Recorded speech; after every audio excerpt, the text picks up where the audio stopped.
양육 책임, 남편 참여, 부부 합의, 자녀 교육, 규율 이해시키기.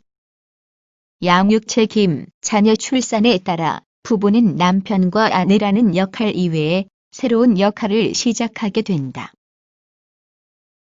이 새로운 역할을 제대로 감당하지 못할 경우 부부 갈등의 원인이 된다. 매우 큰 문제는 아이에게 들어갈 노력을 서로 배우자에게 넘기려 할 때이다. 아이가 주는 설렘이나 기쁨 등 좋은 면만 맛보려 하며 구체적인 보살핌에 대해서는 배우자에게 모두 떠넘기게 되면 부부 사이의 갈등이 없을 수가 없다. 아이의 양육은 당연히 부모가 공동으로 책임져야만 한다.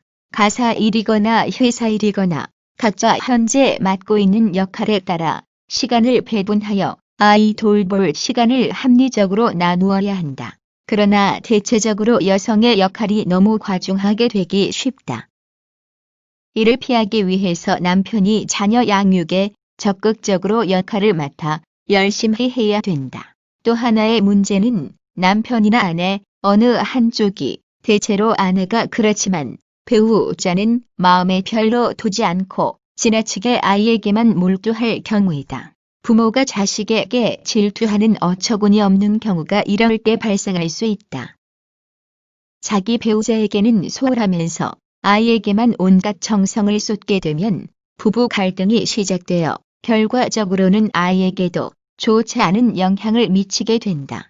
이런 현상을 피하려면 힘이 모자라는 아내를 대신하여 남편이 아이 양육에 많은 도움을 주어야 된다.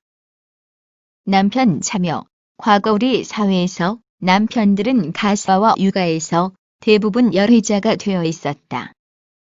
전통적으로 유교적 보수주의로 인하여 남자는 집안의 자잘한 일에는 신경 쓰지 않는 것으로 돼 있었다. 남녀평등 구호가 익숙해진 현대에 들어서 상당히 변했지만 마음 씀씀이가 완전히 변하는 데는 시간이 걸리는 것 같다. 똑같이 밖에서 일하는 맞벌이 부부라도 집안일은 대개 여자 몫이 훨씬 더 큰 것으로 돼 있다. 집안일을 하는 남자를 존경스럽지 않게 보는 풍조가 있는 데다 남자들의 길들여진 의식도 뿌리 깊기 때문이다. 보통 남자들은 어릴 때부터 집 밖에서 운동, 싸움 등 경쟁적이고 거친 환경과 많이 접하면서 자라왔으며 여자는 집 안에서 소꿉놀이 등 소위 과거의 여성적인 활동이라고 했던 환경에서 자라왔기 때문에 의식적으로 또 무의식에서도 집안일이나 자녀 양육을 쉽게 받아들이기 어렵게 되는 것이다. 집안일이란 자질구레하고 귀찮고 반복되는 지루한 일이면서 잘해도 생색나지 않는 일이다. 남편들은 자신의 일이 아니라고 여기는 것도 문제점이다. 남자들이여, 음식 재료를 사다가 다듬어서 먹을 수 있도록 만들어 보라. 얼마나 손이 많이 가는지 아내의 노고를 알 것이다.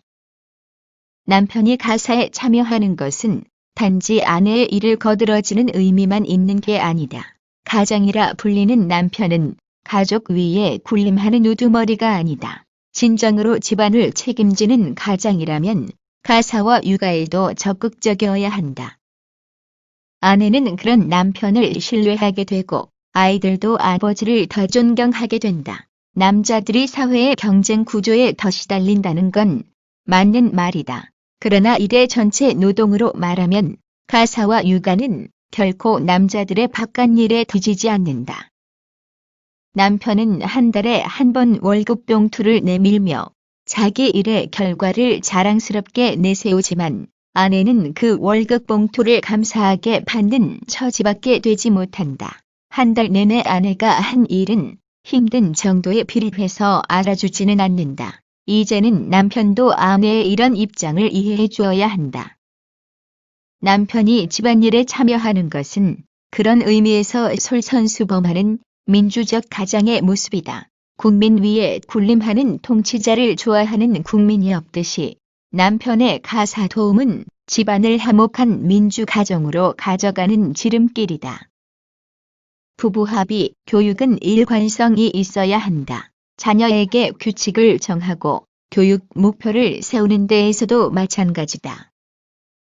부모가 서로 다른 말을 하게 되면 아이들은 누구를 따라야 할지 혼란을 일으킨다. 자기 필요성에 따라 아버지를 따르거나 어머니에게 의존하거나 해가면서 부모를 이용할 수도 있다. 같은 문제에 대해 부모가 서로 다른 견해를 말하면 아이들은 어느 쪽의 말도 신뢰를 하지 않는다. 부모도 견해가 다른 마당에 자신이 그것을 꼭 지켜야 한다는 생각이 들 리가 없다.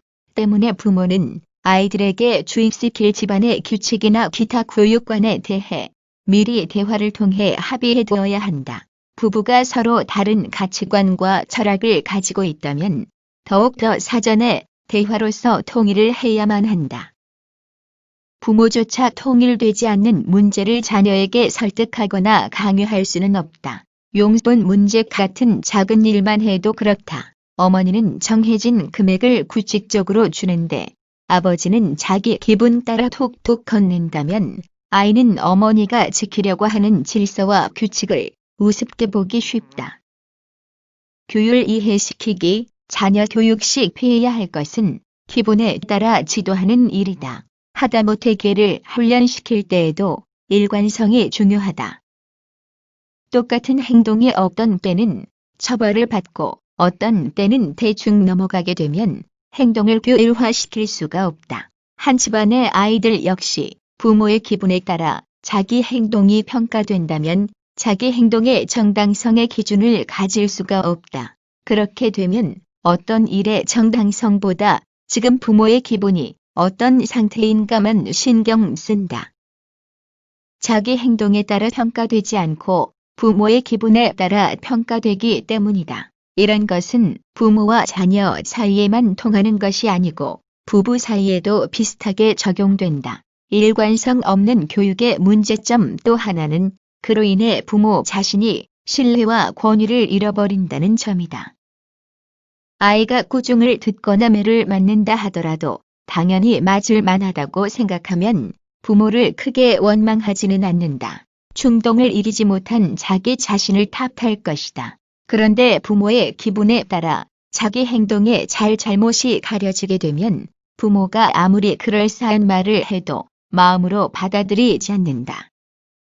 자녀가 무엇을 잘하면 상응하는 칭찬 등 상을 주는 것은 매우 바람직한데 이러한 보상을 줄 때도 일관성이 있어야 된다. 교육의 일관성은 이처럼 부모가 자식에게 부모됨의 신뢰와 권위를 지키는 일이기도 하다.